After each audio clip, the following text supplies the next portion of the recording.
September 11, 2001. 4 commercial airliners are hijacked by 19 terrorists. 2 planes strike the World Trade Center towers in New York City, collapsing both within hours. Another slams into the Pentagon. The 4th crashes in a Pennsylvania field after passengers fight back. Nearly 3,000 people are killed in the deadliest terrorist attack in history. The world watches in horror as America burns. Within hours, evidence points to al-Qaeda, the terrorist organization led by Osama bin Laden and sheltered by the Taliban regime in Afghanistan. The Taliban had seized control of Afghanistan in 1996 after years of civil war following the Soviet withdrawal. Led by Mullah Mohammed Omar, the Taliban imposed an extreme interpretation of Islamic law, banned education for girls, destroyed ancient Buddha statues, and created a safe haven for international terrorists.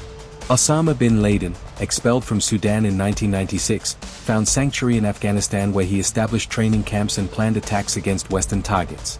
The 1998 embassy bombings in Kenya and Tanzania, the 2000 USS Cole attack, and now September 11, all traced back to al-Qaeda operating from Afghan soil. President George W. Bush addressed Congress on September 20, 2001, delivering an ultimatum to the Taliban: hand over bin Laden and al-Qaeda leaders, close terrorist training camps, and allow American access to verify compliance. The Taliban refused. Mullah Omar, despite facing certain military defeat, chose loyalty to bin Laden over survival of his regime. Bush declared that the Taliban would share the fate of terrorists they harbored. America would not distinguish between terrorists and those who sheltered them. The Pentagon immediately began planning military operations against Afghanistan, a landlocked, mountainous country with a history of defeating foreign invaders. The Soviet Union had deployed 115,000 troops during the 1980s and failed to subdue Afghan resistance.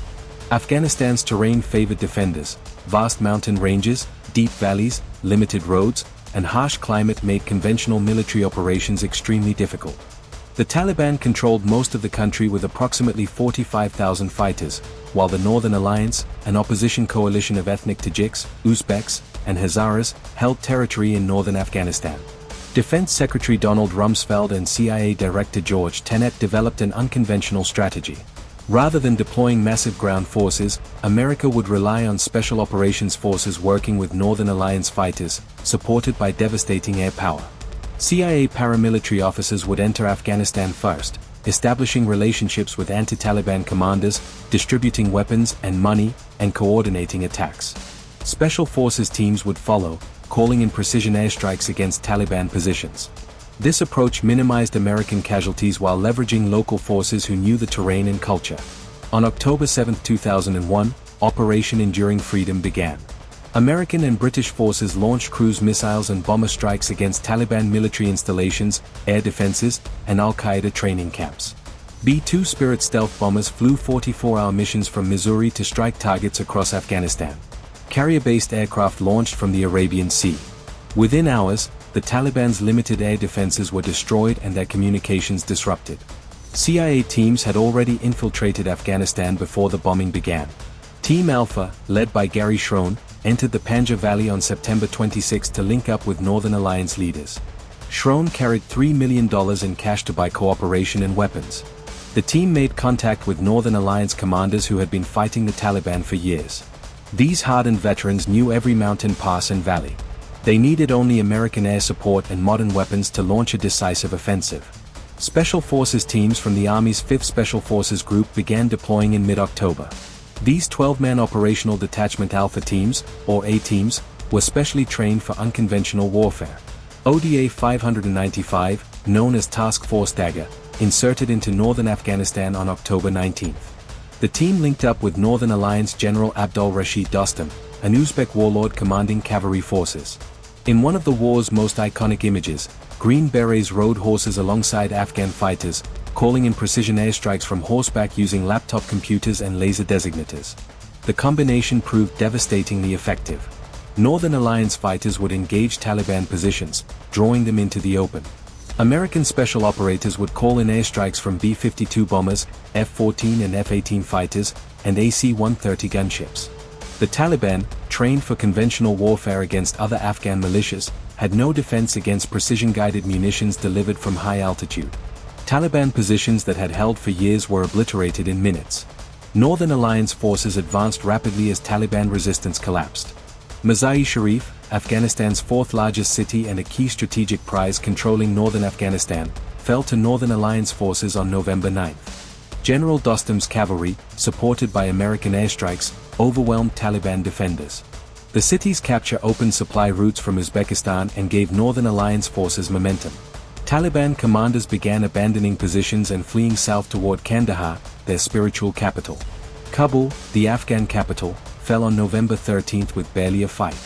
Taliban forces withdrew during the night, recognizing they could not defend the city against combined Northern Alliance ground forces and American air power.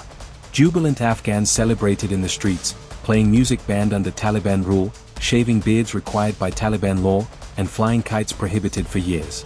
Women tentatively removed burqas in public for the first time since 1996. The Taliban's regime, which had seemed unshakable just weeks earlier, had collapsed in 5 weeks of combat. The speed of victory surprised even American military planners. Critics who had warned of another Vietnam or Soviet-style quagmire were proven wrong. The unconventional approach, small teams of Americans partnered with local forces and supported by air power, had achieved what conventional armies might have taken months to accomplish. However, the primary objective remained unfulfilled. Osama bin Laden remained free, likely hiding in the mountainous regions along the Pakistan border. The hunt and the long war. As the Taliban regime crumbled, attention turned to hunting al-Qaeda leadership. Intelligence indicated bin Laden had fled to Tora Bora, a cave complex in the White Mountains near the Pakistan border. The rugged terrain, with peaks reaching 13,000 feet, provided natural fortifications. Al-Qaeda had spent years fortifying the caves with ammunition stockpiles, living quarters, and defensive positions. Capturing or killing bin Laden required assaulting this mountain fortress.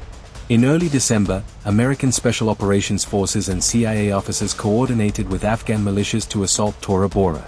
Rather than committing large numbers of American ground troops, military commanders relied on Afghan fighters led by warlords Hazrat Ali and Haji Zaman. These commanders, motivated by American cash payments, proved unreliable. They negotiated truces with al-Qaeda fighters, allowed them to escape at night, and showed little enthusiasm for assaulting fortified cave positions. American special operators and British SBS troops provided forward air controllers who called in devastating airstrikes. B-52 bombers dropped massive 15,000-pound BLU-82 Daisy Cutter bombs, the largest conventional weapons in the American arsenal, to collapse cave entrances and destroy bunker complexes. The Battle of Tora Bora lasted from December 3 to December 17. Al-Qaeda fighters, cornered in the mountains, fought with desperate determination. They knew capture meant death or Guantanamo Bay detention. American airstrikes pulverized cave positions, but the terrain provided endless hiding places. At night, al-Qaeda fighters slipped through mountain passes into Pakistan, bribing Afghan militiamen to let them pass or using smuggling routes known only to locals. When Afghan forces finally overran the remaining positions on December 17, they found abandoned caves, weapons caches, and evidence of hasty evacuation. Osama bin Laden had escaped. Debate immediately erupted over whether American military commanders should have deployed more conventional ground forces to seal escape routes. Critics argued that relying on Afghan militias, who had no interest in fighting to the death for American objectives, allowed bin Laden to slip away. Defenders of the strategy noted that deploying large American ground forces in the harsh mountain terrain would have taken weeks, giving bin Laden time to escape anyway. The failure to capture bin Laden at Tora Bora would haunt the American mission for the next decade. The al-Qaeda leader would remain free until 2011, when Navy SEALs finally tracked him to a compound in Abbottabad, Pakistan, and killed him in a raid. But in December 2001, as Afghan militias celebrated their victory over abandoned caves, the world's most wanted terrorist had escaped into the mountains. American and coalition forces shifted focus to hunting remaining al-Qaeda and Taliban fighters throughout Afghanistan. Special Operations Forces conducted raids based on intelligence from signals intercepts, informants, and captured fighters. Task Force 11, an elite counterterrorism unit combining Delta Force, SEAL Team 6, and other special operators, led the hunt. These raids followed a pattern. Intelligence identified a target location, helicopters inserted assault teams at night, operators secured the compound and captured or killed occupants, and helicopters extracted the team before enemy reinforcements arrived. One of the early operations went disastrously wrong, demonstrating the difficulty of distinguishing friend from enemy in Afghanistan's complex tribal landscape. In January 2002, American forces raided a compound they believed housed Taliban leaders. The raid killed or captured dozens of Afghans. Later investigation revealed the targets were actually anti-Taliban tribal leaders invited to the inauguration of the new Afghan government. The incident, caused by false intelligence from a rival faction, damaged American credibility with Afghan civilians.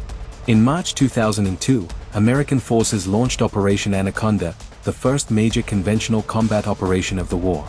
Intelligence indicated al-Qaeda and Taliban fighters had concentrated in the Hijacked Valley in eastern Afghanistan. American commanders planned to deploy Afghan militias to sweep the valley, pushing enemy fighters into blocking positions held by American conventional infantry from the 10th Mountain Division and 101st Airborne Division. The operation began on March 2 and immediately encountered problems.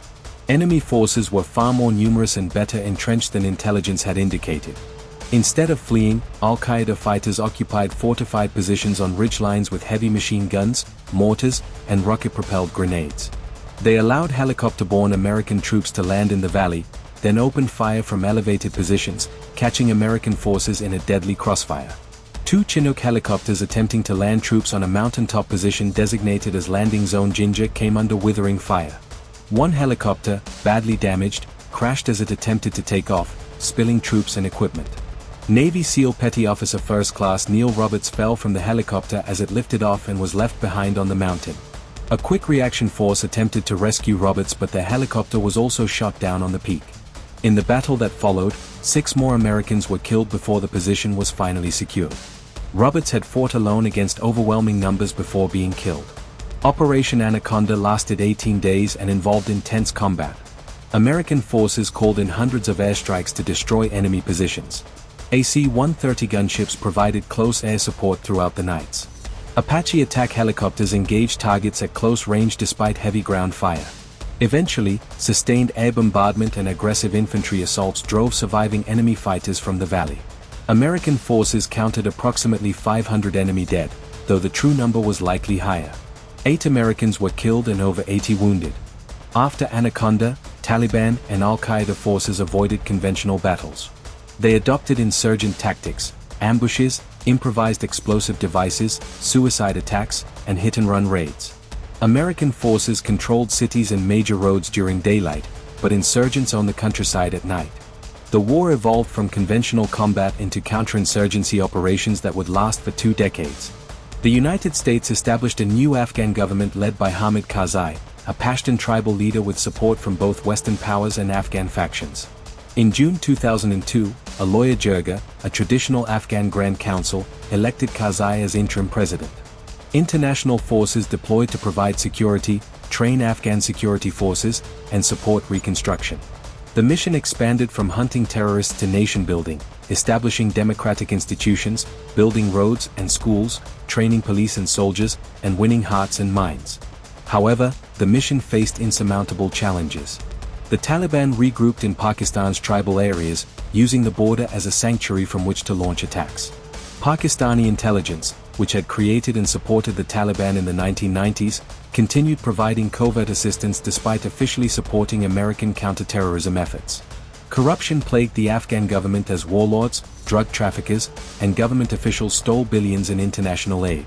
Karzai's government struggled to extend authority beyond Kabul. By 2006, the Taliban had reconstituted as an effective insurgent force. Suicide bombings, previously rare in Afghanistan, became frequent as the Taliban adopted tactics from Iraq. Roadside bombs killed American and coalition soldiers with increasing frequency. The Afghan security forces, poorly trained and infiltrated by insurgents, proved unable to hold territory without coalition support. Despite deploying over 100,000 American troops at the peak in 2010, coalition forces could not defeat an insurgency that enjoyed sanctuary in Pakistan and drew fighters from across the Islamic world. Operation Enduring Freedom officially ended on December 28, 2014, transitioning to Operation Freedom Sentinel focused on counterterrorism and training Afghan forces. However, American troops remained in Afghanistan, fighting a war with no clear endpoint. The Taliban continued attacking Afghan forces and gradually regained territory. In August 2021, as American forces completed their withdrawal, the Taliban swept across Afghanistan in a lightning offensive, capturing Kabul and reclaiming power 20 years after being driven from the capital. The war in Afghanistan became America's longest conflict, lasting 20 years and costing over 2,400 American military lives, more than 20,000 wounded, and over $2 trillion. Afghan casualties numbered in the hundreds of thousands, government forces, Taliban fighters, and civilians caught in endless fighting. The initial mission to destroy al-Qaeda and punish the Taliban for harboring terrorists succeeded within months. But the expanded mission to build a stable, democratic Afghanistan proved impossible despite 2 decades of effort. If you found this documentary informative, please like this video and subscribe to our channel for more military history content. Share this story to spread knowledge about this important operation. Leave a comment below with your thoughts. Thank you for watching.